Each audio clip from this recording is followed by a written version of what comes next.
हमारा टॉपिक चल रहा है जैविक और अजैविक संसाधन। इस जैविक और अजैविक संसाधन के बारे में हमने पहले वाले जो टॉपिक है उसके बारे में पशु संसाधन, वन संसाधन और मत्स्य संसाधन के बारे में चर्चा की। अब हम बात करेंगे जल संसाधन के बारे में। जल संसाधन में वायु के बाद दूसरा महत्वपूर्ण कारक है वो जल है। जल के बगैर जीवन संभव नहीं, अर्थात जल ही जीवन है। भारत में अगर हम बात करें तो भारत के अंतर्गत जो जल संसाधन है वो मुख्य स्रोत वर्षा से होता है। वर्षा से अगर हम बात करें तो दक्षिणी पश्चिमी जो मानसून है उनसे ग्रीष्मकालीन में 3 से 4 महीने तक वर्षा होती है। उसके साथ साथ शीतकालीन मानसून जो उत्तरी पूर्वी मानसून कहा जाता है, उससे केवल तमिलनाडु और आंध्र प्रदेश का कुछ जो तटवर्ती भाग है वहां पर वर्षा होती है। जो भारत में मुख्य जो स्रोत है जल का वो क्या हो जाएगा, वर्षा है, वो भारत में मुख्य जल का स्रोत है। उसके जल संसाधन की अगर हम बात करें तो भारत के संदर्भ में जल संसाधन, तो भारत के संदर्भ में हम बात करें तो संपूर्ण जो विश्व है, ये हमारे जो ग्लोब है या संपूर्ण जो पृथ्वी है उसके लगभग 71% भाग पर, कितने प्रतिशत भाग पर है, लगभग 71% भाग पर, अर्थात 70.8% भाग पर जल है पाया जाता है। ये जलीय भाग हो जाएगा। उसके बाद में 29% जो भाग है वो पाया जाता है स्थलीय भाग। किसका भाग पाया जाता है, स्थलीय भाग का, ये हो जाएगा 29.2%।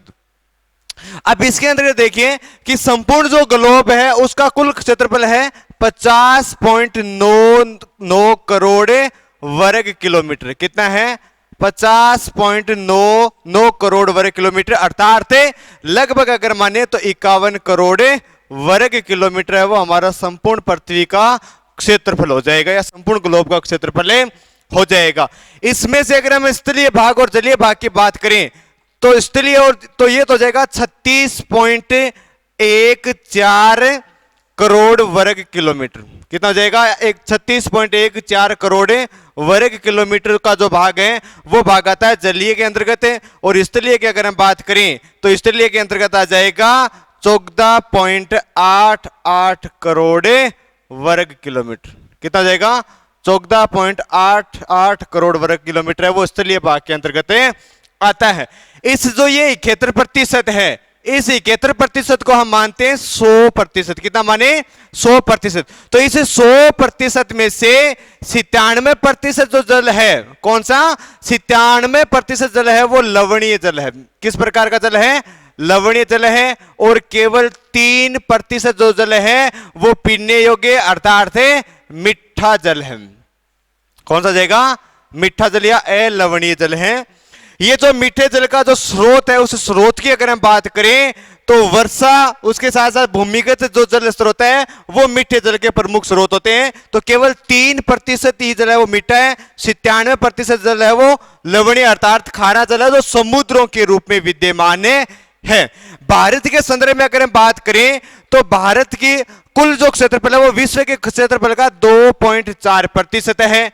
यहां पर विश्व के कुल जल संसाधन का 4% जल संसाधन पाया जाता है। कितना प्रतिशत पाया जाता है, 4% जल संसाधन पाया जाता है।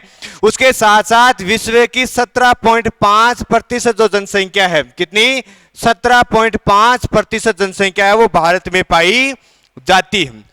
भारत के अंतर्गत भारत में जो जल उपलब्धता है उस जल उपलब्धता के अगर देखें तो भारत का कुल क्षेत्रफल हो जाएगा 32,87,263 वर्ग किलोमीटर। कितना हो जाएगा, 32,87,263 वर्ग किलोमीटर है जो हो जाएगा संपूर्ण विश्व का 2.4% भाग हो जाएगा।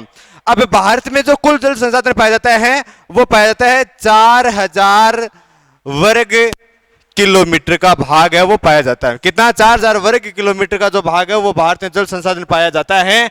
इस जल संसाधन की अगर हम बात करें तो इसके अंतर्गत 1800 जो गुणितर है वर्ग जो घन किलोमीटर का जो भाग है वो पाया जाता है धरातलीय जल के रूप में। किसके रूप में, धरातलीय जल के रूप में पाया जाता है।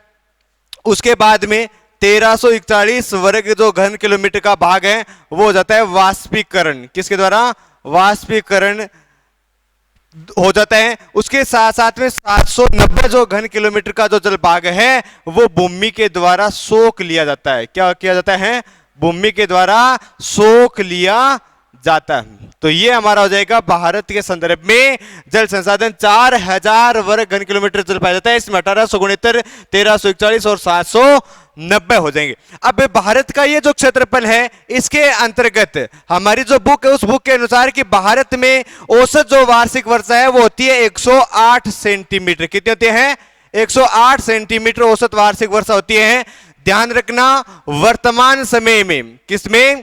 वर्तमान समय में यह जो वर्षा का औसत है वो होता है 125 सेंटीमीटर औसत वार्षिक वर्षा होती है। कितने सेंटीमीटर होती है? किताब के अनुसार 108 सेंटीमीटर जो हमारे सिलेबस में चलते हैं, वर्तमान समय में 125 सेंटीमीटर औसत वार्षिक वर्षा भारत में होती है। अब जो ये वर्षा का क्षेत्र है, ये तो सर्वाधिक जो क्षेत्र है वो वर्षण से प्राप्त होता है, जो जलीय भाग है। इस जो वर्षण के जो क्षेत्र है या जो जल उपलब्ध है उसको दो भागों में बांटा जाता है। कितने भागों में बांटा जाता है? दो भागों में बांटा जाता है। एक तो होता है धरातलीय जल, कौन सा हो जाएगा? धरातलीय जल हो जाएगा। और दूसरा जो जल है वो हो जाएगा भूमिगत जल। कौन सा जल है? भूमिगत जल। ये जल संसाधनों को दो भागों में बांटा गया है। सबसे पहले हम बात करते हैं जो धरातलीय जल है, उसमें एक नंबर आता है धरातलीय जल। धरातलीय जल वो होता है जिसमें जो नदियों, झीलों, तालाबों, नलकूपों के माध्यम से हमें प्राप्त होता है वो धरातलीय जल कहलाता है। और दूसरा इसमें आता है वर्षा जल। कौन सा आता है? वर्षा जल आता है। वर्षा जल की हमने बात की कि 108 सेंटीमीटर औसत वार्षिक वर्षा होती है। इस वर्षा के समय है वो सर्वाधिक मात्रा में भारत में जल है वो उपलब्धता होती है। दक्षिणी पश्चिमी जो मानसून है उस मानसून के अंतर्गत है वो सर्वाधिक वर्षा भारत के अंतर्गत होती है। उसके बाद में जो धरातलीय जल है, इस धरातलीय जल के अंतर्गत 60% जो जल है वो भाग इसका पाया जाता है। 100 में से 60% किसका भाग पाया जाता है? धरातलीय जल का पाया जाता है, जो नदियों के रूप में विद्यमान है। किसके रूप में है?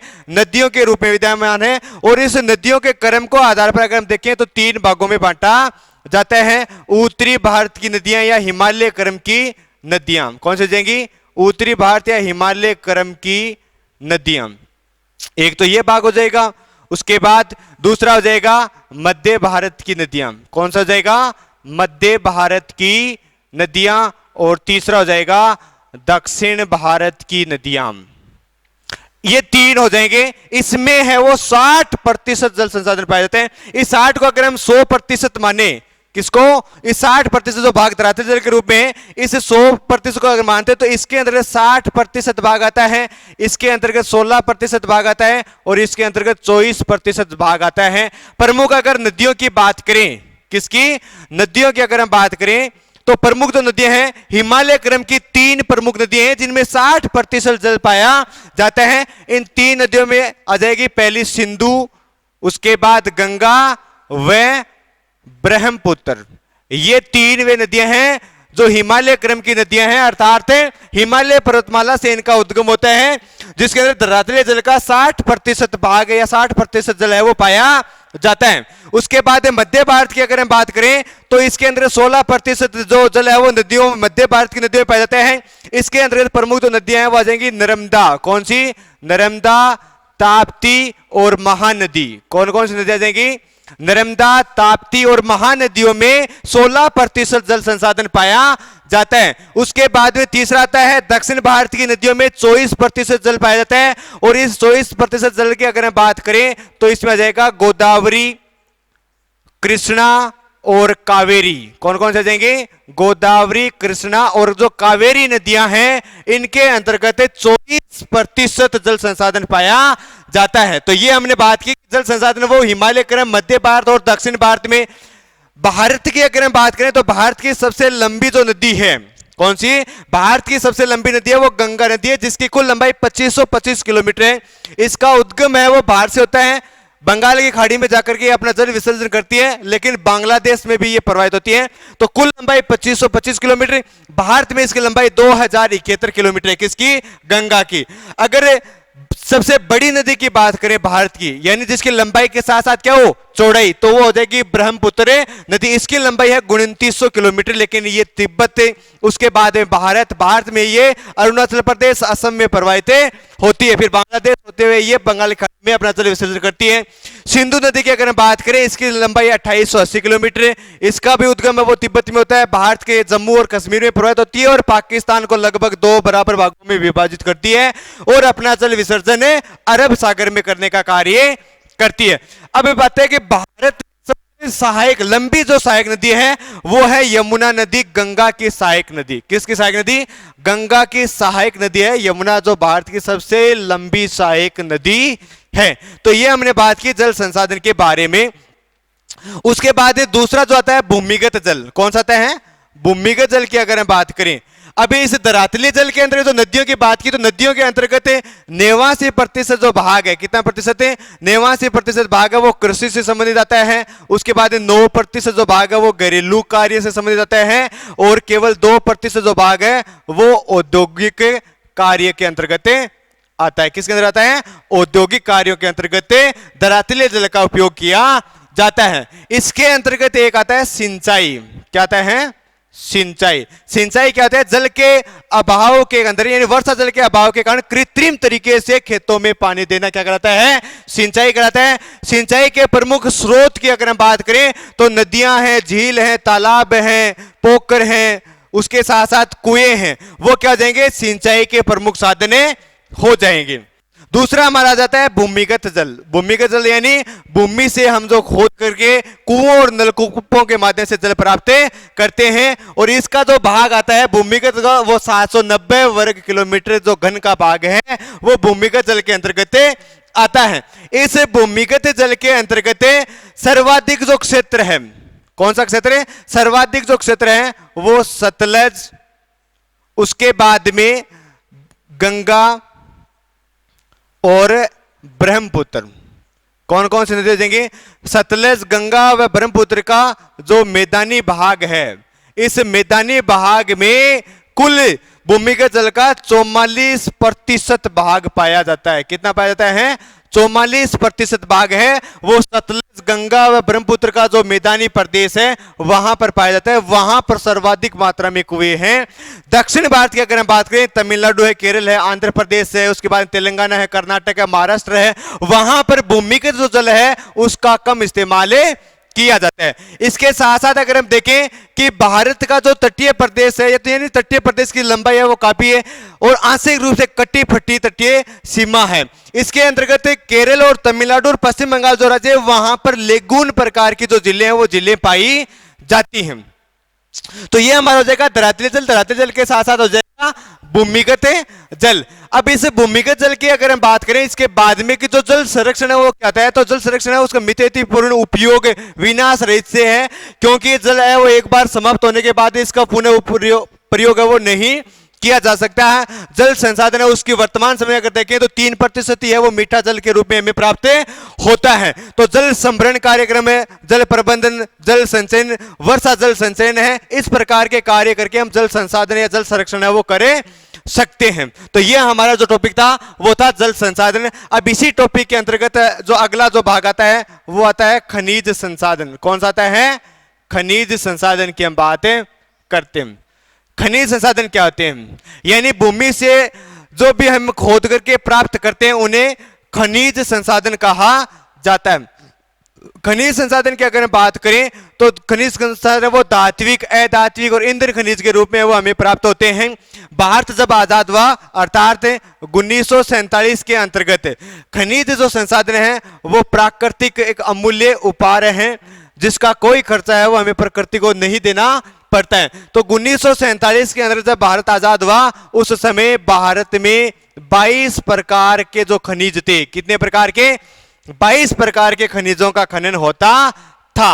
वर्तमान समय में अगर हम देखें तो वर्तमान समय में 125 प्रकार के जो खनिज हैं उनका खनन किया जाता है। इनमें से 35 जो खनिज हैं, कितने? 35 खनिज हैं वो महत्वपूर्ण आर्थिक दृष्टि से माने जाते हैं। खनिज आत्मनिर्भरता की अगर हम बात करें तो खनिज आत्मनिर्भरता की दृष्टि से संयुक्त जो राज्य अमेरिका है उसका पहला स्थान आता है। किसका आता है? संयुक्त राज्य अमेरिका का खनिज संसाधन की आत्मनिर्भरता के बारे में पहला स्थान आता है, उसके बाद दूसरा स्थान आ जाता है भारत का, और तीसरा स्थान आ जाता है रूस का। ये वे देश हैं जो खनिज संसाधन की दृष्टि से आत्मनिर्भर हैं। संयुक्त राज्य अमेरिका, भारत और रूस हो जाएंगे। उसके बाद जो भारत में जो खनिज संसाधन पाए जाते हैं, वो खनिज संसाधनों का वितरण की अगर हम बात करें तो खनिज संसाधन है वो विभिन्न प्रकार की मेखलाओं में पाए जाते हैं। किसमें पाए जाते हैं? मेखलाओं में पाए जाते हैं। तो खनिज संसाधन की अगर हम मेखला की बात करें तो हमारी पहली जो मेखला है वो हो जाएगी झारखंड, उड़ीसा, पश्चिम बंगाल मेखला। कौन सी हो जाएगी? झारखंड, उड़ीसा, पश्चिम बंगाल मेखला हो जाएगी। दूसरी है वो हो जाएगी मध्य प्रदेश। कौन सी हो जाएगी? मध्य प्रदेश, छत्तीसगढ़, अविभाजित आंध्र प्रदेश और महाराष्ट्र मेखला। ये दूसरी मेखला हो जाएगी। तीसरी मेखला की अगर हम बात करें तो तीसरी मेखला हो जाएगी कर्नाटक, तमिलनाडु मेखला। कौन सी हो जाएगी? कर्नाटक, तमिलनाडु मेखला हो जाएगी। चौथी मेखला की अगर हम बात करें तो चौथी मेखला हो जाएगी केरल मेखला। कौन सी मेखला हो जाएगी? केरल मेखला। पांचवी मेखला है वो हो जाएगी राजस्थान, गुजरात मेखला। कौन सी मेखला हो जाएगी? राजस्थान, गुजरात मेखला। और जो 6 नंबर की है वो हो जाएगी हिमालय मेखला।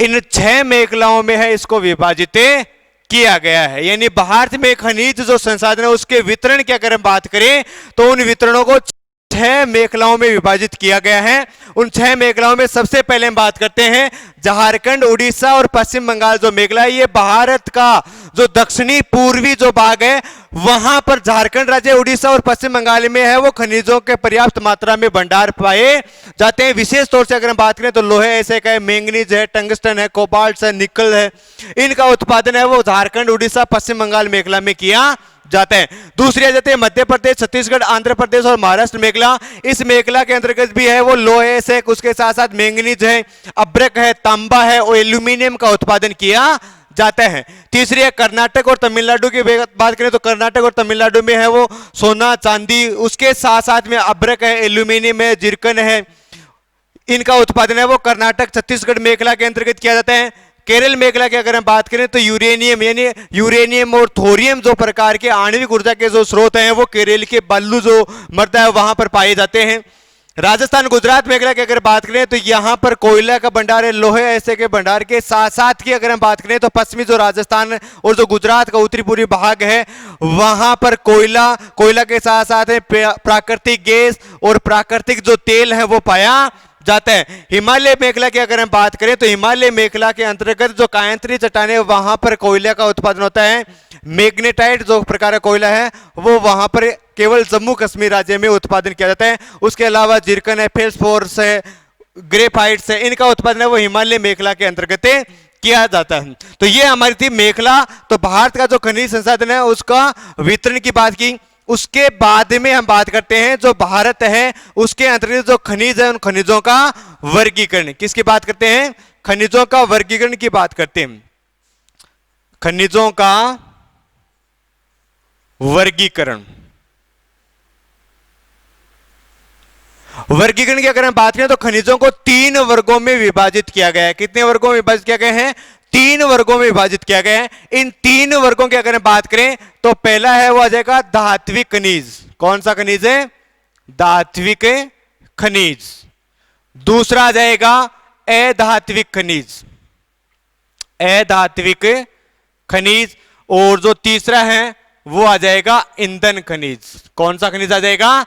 ईंधन। तो खनिजों का जो वर्गीकरण है उसको 3 भागों में बांटा गया है, धात्विक खनिज, अधात्विक खनिज और ईंधन खनिज। जो धात्विक खनिज है उसको भी 2 भागों में बांटा गया है, लोहे खनिज और अलोहे खनिज। कौन कौन से भाग हो जाएंगे? लोहे खनिज और दूसरा हो जाएगा अलोहे खनिज, अलोहे खनिज। धात्विक खनिज क्या होते हैं? वे खनिज जिसमें धातु या धात्विक ईंधन या धातु पाए जाते हैं उसे धात्विक खनिज कहा जाता है, और अधात्विक जिसमें धातु का अंश नहीं पाया जाता है उसे अधात्विक खनिज कहा जाता है। धात्विक खनिज की अगर हम बात करें तो सबसे पहले हमारा आता था लोह खनिज। तो लोह खनिज की उदाहरण की अगर हम बात करें तो लोह खनिज में आ जाएगा लोह अयस्क, क्या आ जाएगा, लोहे अयस्क। उसके बाद आ जाएगा मैंगनीज, टंगस्टन, टंगस्टन और निकिल। ये किसके उदाहरण जाएंगे, ये धात्विक खनिज में लोह खनिज के उदाहरण जाएंगे, लोह अयस्क, मैंगनीज, टंगस्टन और निकिल। एलो खनिज की अगर हम बात करें तो एलो खनिज के अंदर आ जाएगा सोना, उसके बाद में चांदी, सीसा, जस्ता, दोनों साथ में आ रहे हैं। पहले भी हमने चर्चा की कि सीसा और जस्ता है उसे जुड़वा खनिज भी कहा जाता है। तो सोना, चांदी, सीसा, जस्ता है वो किसके उदाहरण देंगे, एलोह खनिज के उदाहरण हो जाएंगे। उसके बाद आता है अधात्विक खनिज, किसकी बात करते हैं, अधात्विक खनिज की अगर हम बात करें तो इसके अंदर आ जाएगा अब्रक, क्या आ जाएगा, अब्रक, पोटास, उसके बाद में नमक। ये किसके उदाहरण हो जाएंगे, अधात्विक खनिज के उदाहरण हो जाएंगे। उसके बाद में पत्थर है, रोक, फास्फेट है और चूना पत्थर है। ये किसके हो जाएंगे, अधात्विक खनिज के उदाहरण हो जाएंगे। उसके बाद में जो ईंधन खनिज है, ईंधन खनिज की अगर हम बात करें तो ईंधन खनिज के अंतर्गत आता है कोयला, क्या आता है, कोयला, प्राकृतिक तेल जिसमें आ जाएगा पेट्रोलियम, प्राकृतिक गैस और आणविक ऊर्जा के स्रोत। आणविक ऊर्जा के स्रोत की बात करें तो आ जाएगा यूरेनियम, थोरियम, इल्मेनाइट, जिरकन। ये किसके आ जाएंगे, ईंधन खनिज के अंदर कोयला, प्राकृतिक तेल, uranium, thorium, ilmenite, zircon, beryllium, beryllium, सुरमा व ग्रेफाइट। ये किसके उदाहरण हो जाएंगे, ये ईंधन खनिज के उदाहरण हो जाएंगे। Uranium, thorium, ilmenite, zircon, beryllium, सुरमा और ग्रेफाइट है वो आणविक ऊर्जा के स्रोत हैं। किसके स्रोत हो जाएंगे, आणविक ऊर्जा के स्रोत हो जाएंगे। तो ये हमारा हो जाएगा खनिजों का जो वर्गीकरण है उसको तीन भागों में बांटा गया है। धात्विक खनिज क्या होते हैं, जिसमें धातु का अंश पाया जाता है उसे धात्विक खनिज कहा जाता है। अधात्विक जिसमें धातु का अंश नहीं पाया जाता उसे अधात्विक खनिज कहा जाता है। धात्विक खनिज को दो भागों में बांटा गया, लोह खनिज और एलोह खनिज। लोह खनिज के उदाहरण लोहे अयस्क, मैंगनीज, टंगस्टन और निकिल हो गया। एलोह खनिज के सोना, चांदी, सीसा, जस्ता। उसके बाद अधात्विक खनिज है उसके अंदर अब्रक, पोटास, नमक, पत्थर, रोक, फॉस्फेट, चूना पत्थर है। ये अधात्विक खनिज के उदाहरण देंगे। ईंधन खनिज की अगर बात करें तो कोयला, प्राकृतिक तेल, यूरेनियम, थोरियम, इल्मेनाइट, जिरकन, ग्रेफाइट, सुरमा और बेरिलियम है।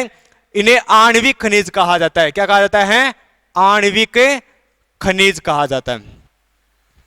तो ये हमारा हो जाएगा खनिजों का वर्गीकरण। तो हमारे जो टॉपिक थे वो पहला था जल संसाधन, उसके बाद दूसरा जो टॉपिक था वो कौन सा था, खनिज संसाधन। अब इसके अंतर्गत हमें वो खनिज संसाधन है उसको भी कई भागों में बांटा गया है। धात्विक और अधात्विक खनिजों की अगर बात करें तो इन खनिज संसाधनों हम अध्ययन करेंगे। लोहे ऐसे का, उसके बाद में एल्यूमिनियम का है, अब्रक का है, इन सभी का है वो किसके अंतर्गत हम अध्ययन करेंगे, खनिज संसाधनों के अंतर्गत अध्ययन करेंगे। धन्यवाद।